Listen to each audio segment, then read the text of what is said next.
আসসালামু আলাইকুম সবাইকে। আশা করি সবাই ভালো আছেন। আলহামদুলিল্লাহ আপনাদের দোয়ায় আমিও বেশ ভালো আছি। আজকে বেশ অনেকদিন পর চলে আসলাম আরও একটি নতুন ভিডিও নিয়ে।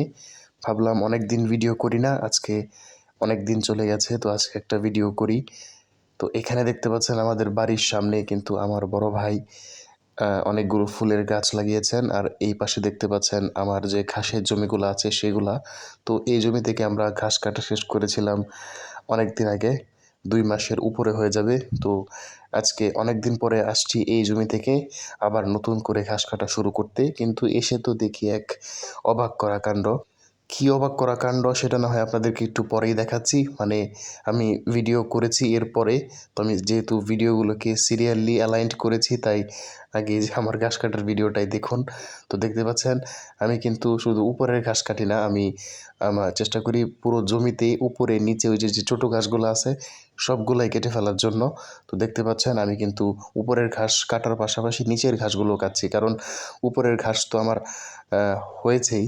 তো নিচের ঘাসগুলো যদি আমি কাটি তাহলে তো অন্তত আমার 1-2টা গরুকে বা খাওয়ানোর মতো একটু ঘাস আর একটু বেশি হলো, তাই না? তো এখানে দেখতে পাচ্ছেন ঘাসগুলো কেটে কিন্তু কে বা কারা জানি এখানে রেখে গেছে, আমার 4টা ঘাসের ঝোপ কেটে ফেলছে। তো এটা হয়তো কোনো কোন আল্লাহর বান্দার কাজ আমি বলতে পারবো না, বা সে কী করতে চেয়েছিল, হয়তো ঘাস কেটে নিয়ে যেতে চেয়েছিল কিন্তু নিতে পারে নাই, হয়তো কেউ দেখে ফেলছে, তারপর সে ঘাস টাস রেখেই পালাইছে। তো আমিও এই জমিতে 4-5 দিন হয়ে গেছে আসি নাই। তো আমি যখন হঠাৎ করে এসে দেখি যে এখানে ঘাসগুলো পড়ে রয়েছে, তো আমি তো অবাক হয়েছি একটু, কারণ এরকম আমার সাথে এর আগে কখনো হয়নি। তো এক আটির মতো হচ্ছে এই বড় ঘাস কেটেছি, আর ছোট ঘাসও হয়েছে 1 ক্যারেটের মতো। তো এগুলা দিয়ে আশা করি হয়ে যাবে, যেহেতু আমাদের খড়ও আছে এখন অনেক, আপনাদেরকে দেখাবো ইনশাআল্লাহ। তো দেখতে পাচ্ছেন আমার মেশিনটাও কিন্তু পড়েছিল, কারণ বেশ অনেক দিন যাবৎ আমরা খড় দিয়ে গরু পালন করতেছিলাম, প্রায় 15-20 দিন হয়ে যাবে।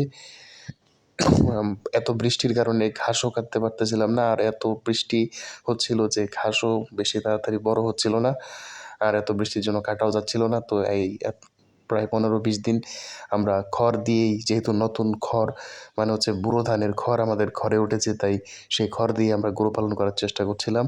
তো অনেকদিন যেহেতু মেশিনটাকে চালানো হয়নি, বা এর আগে আমরা অনেক ঘাসে এটা দিয়ে কেটেছি, তো যেহেতু পরিচর্যা প্রায় অনেক দিন করা হয়নি, তাই ভাবলাম আজকে মেশিনটা খুলে পরিচর্যা করে নিই। তো যেমন কথা তেমন কাজ, আমি ঝটপট মেশিনটাকে খুলে তারপর হচ্ছে এখানে আমার বাইকের যে পোড়া মোবিলটা আছে ওইটাও কিন্তু ওইটা দিয়ে দিছি, মানে সব পিনিয়ামগুলাতে ওই মোবিলটা দিয়ে দিছি।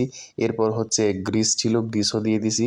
তো আমার মেশিনটা একদম মানে চাকাচাক একদম রেডি টু ইউজ হয়ে গেছে। আর ব্লেডগুলো যেহেতু আগে ধার দেওয়া ছিল, তো আমি ওই মোবিল আর গ্রিস দিয়ে পিনিয়ামগুলোকে পলিশ করে নেওয়ার মানে পিচ্ছিল করে নেওয়ার পর আমি সুন্দর করে হচ্ছে সাইডে যে কাভারগুলো আছে সেগুলা আমি লাগিয়ে দিচ্ছিলাম। তো এই মেশিনটাকে কিন্তু আমি যেহেতু এত বেশি ঘাস কাটি না, এই মেশিনটা কিন্তু অনেক বড় বড় খামারিদের জন্য।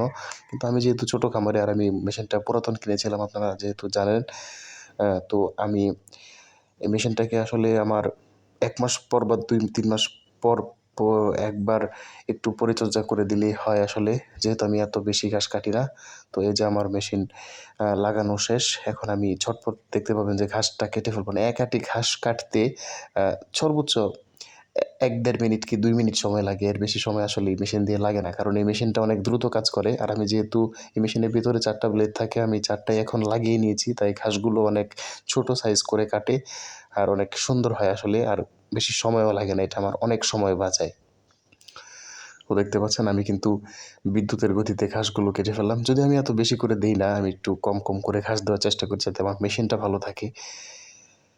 তো দেখতে পাচ্ছেন ঘাসগুলোকে একত্র করে নিয়েছি। এখন হচ্ছে ওই যে পাশে দেখতে পাচ্ছেন আমার খড়, কিন্তু আমি ঘরের ভিতরেই রেখে দিয়েছি। যেহেতু আমাদের গোয়াল ঘরটা আলহামদুলিল্লাহ বেশ বড়। খড় আমরা ঘরের ভিতরেই রেখে দেই। আরও বাইরেও আমরা একটা পালা দিয়েছি, যেটা হয়তো আপনারা ভিডিওর শুরুতে দেখেছিলেন। ওইটা বেশি বড় পালা না, ছোট একটা পালা। তো দেখতে পাচ্ছেন আমি ঘাসগুলোকে ক্যারেটে ভরে তারপর এই যে আমার যে গরুগুলো ঘরের ভিতর বাঁধা আছে, আরেকটা বাইরে আছে, তো ওদেরকে দিয়ে দিলাম। আর এই যে ষাঁড় বাছুর, ওকেও দিয়ে দিলাম। তো সবাই আমাদের জন্য দোয়া করবেন। আসসালামু আলাইকুম।